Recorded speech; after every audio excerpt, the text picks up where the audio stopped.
That's right. Welcome in, welcome back, folks. Spring is in the air. Not really. It's freezing cold and miserable here, but for football purposes, spring is in the air. It just feels good to have football back. Football, not everything else. Oh, John, what's the rumor of why this guy didn't go to Notre Dame and went to Michigan? Not me worrying my head and spinning myself into the ground over what happened with the offensive coordinator hire.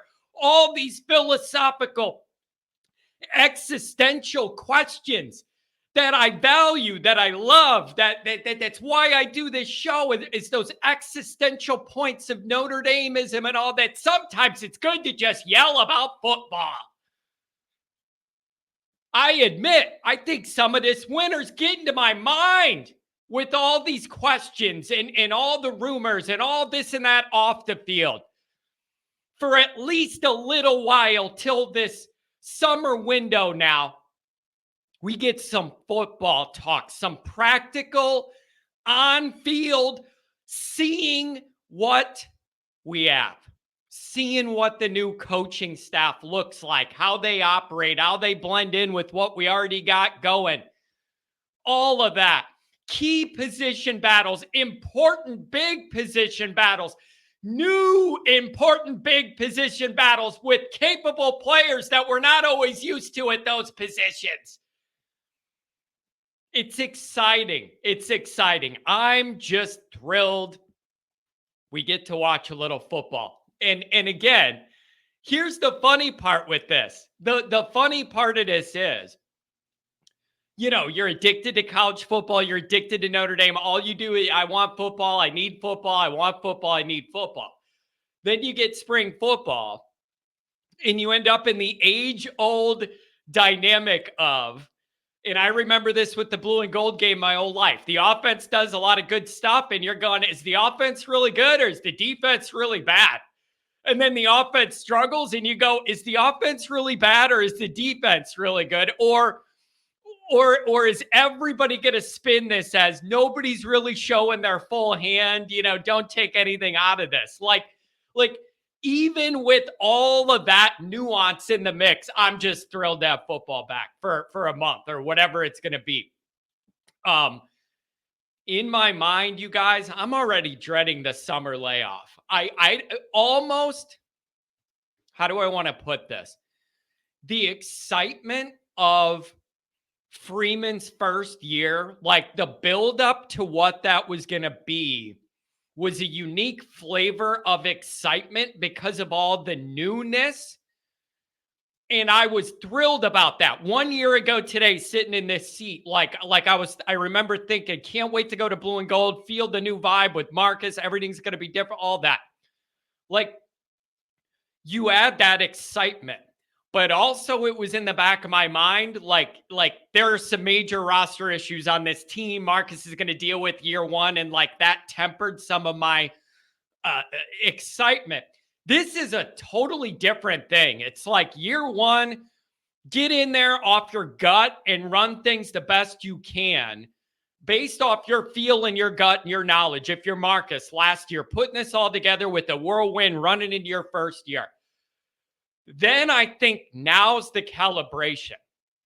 Now's the calibration.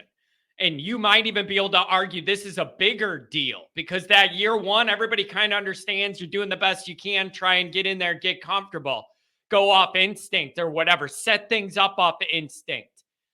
Now's a critical period because you're through that on the other side of that.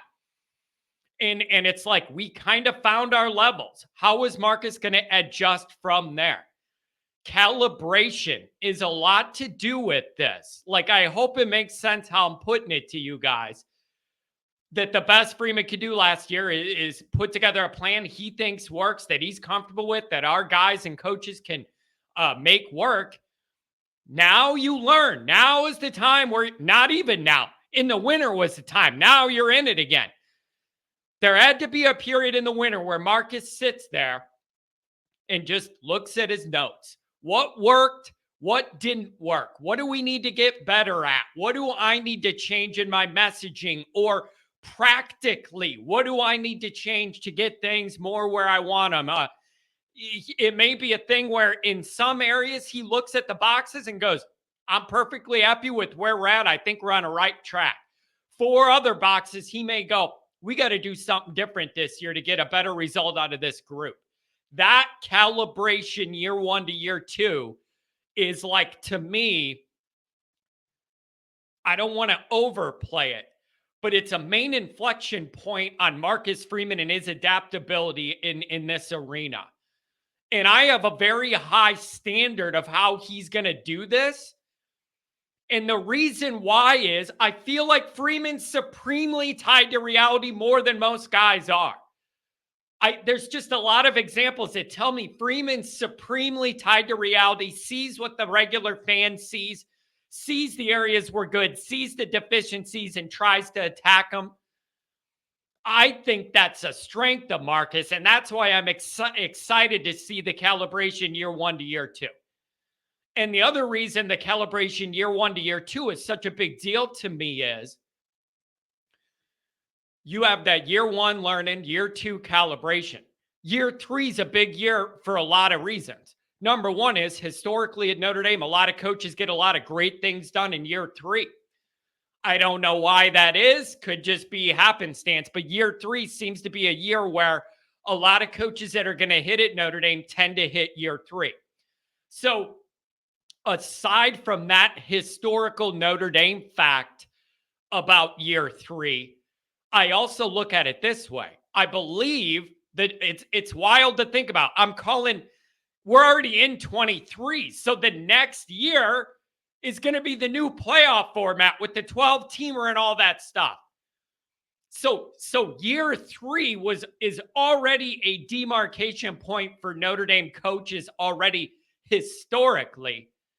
And then you're going to add in this new playoff format, which, by the way, if it's a 12-teamer, I expect Notre Dame to be in it almost every single year. If not every year, almost every single year. A 12-team playoff should allow Notre Dame to be able to lose their top 1 or 2 biggest games on the year, have them circled, and still be in the tournament. Think about how wild of a shift that is. Currently, we feel like we got to be pretty much perfect to make the tournament. 1 loss, believe it when I see it. We've been close. 1 loss, believe it when I see it. Okay. But there's going to be a lot more flexibility to make the tournament coming up in year 3. Notre Dame's got to be in that mix every single year. 10-2 or better. Like Notre Dame's in the top 12 at 10-2 every year. Are they not? Somebody tell me if they disagree, but I think 10-2 Notre Dame should be in there most of the time. And that means you could lose 2 games.